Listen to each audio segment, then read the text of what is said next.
দু-তিন ঘন্টাতেই ক্লিয়ার হবে চেক। নয়া ব্যবস্থা রিজার্ভ ব্যাংকের। এখন কয়েকটি চেক জমা হলে ক্লিয়ারিং শুরু হয়। টাকা পেতে 3 দিনও লাগতে পারে। 4 অক্টোবর থেকে ক্লিয়ারিং একদিনে হবে।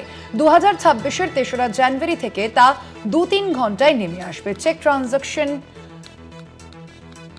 সিস্টেম বা সিটিএস এর ক্ষেত্রে এই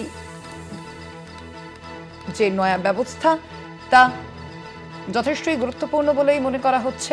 আপনাদের জানিয়ে রাখি, এই বিষয়ে আমরা আরো বিস্তারিত জানবো। আমাদের সঙ্গে এই মুহূর্তে ফোন লাইনে রয়েছেন আমাদের কলকাতা টিভির পলিটিক্যাল এডিটর আশিস চট্টোপাধ্যায়। আশিস দা, কি জানানো হয়েছে এই বিষয়ে রিজার্ভ ব্যাংকের তরফ থেকে? দেখো, রিজার্ভ ব্যাংক ব্যাংকিং এর, ভারতীয় বাণিজ্যিক ব্যাংকিং এর নানা কাজে গতি আনার ব্যাপারে বেশ কয়েকটি পদক্ষেপ করছে। কিন্তু দেখা যাচ্ছিল যে যখন চেক ক্লিয়ারিং এর জন্য দেওয়া হয়, অর্থাৎ কেউ কোনো একটা চেক টাকা নিজের অ্যাকাউন্টে আনবার জন্য ব্যাংকে জমা দেয়, তখন বাণিজ্যিক ব্যাংকগুলো প্রতিটি চেককে সঙ্গে সঙ্গে ডিল না করে সেগুলো একটা বেশ কয়েকটি জমা হওয়া পর্যন্ত অপেক্ষা করে এবং তারপর সেগুলো ক্লিয়ারিং এ হাত দেয়। আগে সেগুলো ফিজিক্যাল চেকটা ক্লিয়ারিং হাউসে পাঠানো হতো, এখন তা হয় না। এখন ব্যাংক কপি পাঠানো হয় এবং তারপরে ক্লিয়ারিং হয়। যে ব্যাংকের নামে চেকটা কাটা, সেই ব্যাংকের থেকে যখন জানানো হয় যে টাকা সাফিসিয়েন্ট রয়েছে, যথেষ্ট রয়েছে, তখন সেটা ক্লিয়ারিং হাউসের মাধ্যমে যে ব্যাংকে চেকটা প্রেজেন্ট করা হয়েছে সেখানে বার্তা আসে এবং তারপরে অ্যাকাউন্টে টাকা ঢোকে। এই প্রক্রিয়াটা হতে 2 দিন, কখনো এমনকি 3 দিনও লেগে যায়।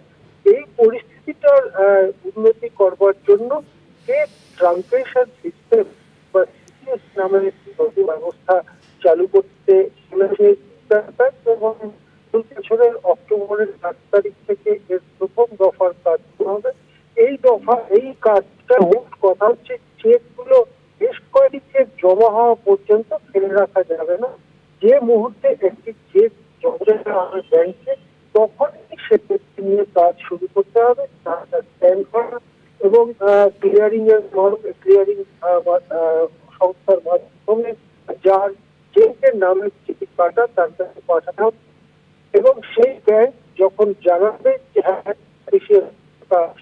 টাকা দিয়ে দাও, তখন সেই টাকা তার অ্যাকাউন্টে ঢুকে যাবে। অথবা যদি ওই ব্যাংক জানায় যে না, এই অ্যাকাউন্টে সাফিসিয়েন্ট টাকা নেই, তখন বলে দেওয়া হবে যে এই চেকটি বাউন্স করলো, বা চলতি কথায় আমরা যেটা বলি বাউন্স করো, বা চেকটা নেগেটিভ হলো, চেকটার থেকে কোনো হলো না।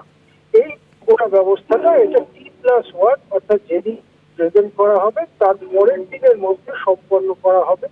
প্রাথমিক অবস্থায় প্রথম পর্বে অক্টোবর 4 থেকে এই T+1 ব্যবস্থা শুরু হচ্ছে। এই চেকগুলো সকাল 10টা থেকে বিকেল 4টে পর্যন্ত যে কোনো সময় একজন এসে জমা করতে পারেন এবং তারা এই T+1 ব্যবস্থার সুযোগ নিতে পারেন। এই ব্যবস্থাটাকে আরো উন্নত এবং দক্ষ করে 2026 সালের জানুয়ারি মাসের 2 তারিখ থেকে সেটা 2-3 ঘন্টায় নামিয়ে আনা হবে। অর্থাৎ যে মুহূর্তে চেকটা এসে পড়বে সেই মুহূর্তে তার স্ক্যান কপি পাঠানো হবে এবং যে ব্যাংকের থেকে টাকা আসার কথা সেই ব্যাংক থেকে পজিটিভ বা নেগেটিভ যে কোনো একটা উত্তরের জন্য অপেক্ষা করা হবে। নির্দিষ্ট টাইমের মধ্যে উত্তর যদি না আসে, তাহলে ধরে নেওয়া হবে সম্মতি দেওয়া হয়েছে টাকা দেওয়ার ক্ষেত্রে এবং সেক্ষেত্রে টাকা দিয়ে দেওয়া হবে। সেক্ষেত্রে যদি কেউ বেলা 12টায় চেক জমা দেন, অবশ্যই তিনি 3-3.5 মধ্যে তার টাকা পেয়ে যাবেন। এইরকম যে ব্যবস্থা সিটিএস, চেক ট্রানজাকশন সিস্টেম, সেই সিস্টেম চালু হতে চলেছে।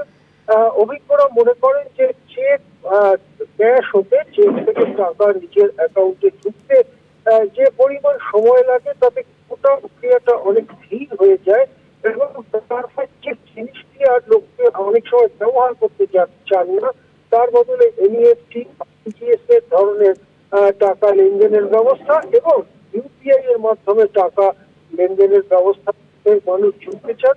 কিন্তু টাকার পরিমাণ যদি একটু বেশি হয়, তাহলে এই ধরনের ব্যবস্থা খুব দক্ষতার সঙ্গে কাজ করতে পারে না এবং লিমিটও থাকে।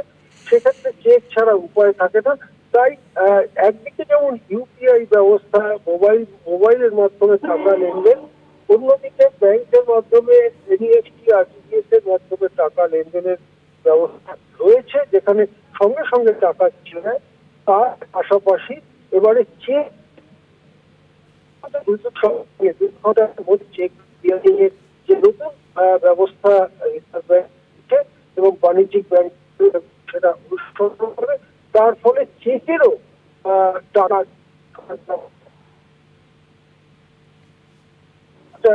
অতি প্রয়োজনীয় গতি আসবে, ভারতীয় অর্থ ব্যবস্থার পক্ষে সুফল ডেকে আনতে পারে বলে মনে করা হয়েছে।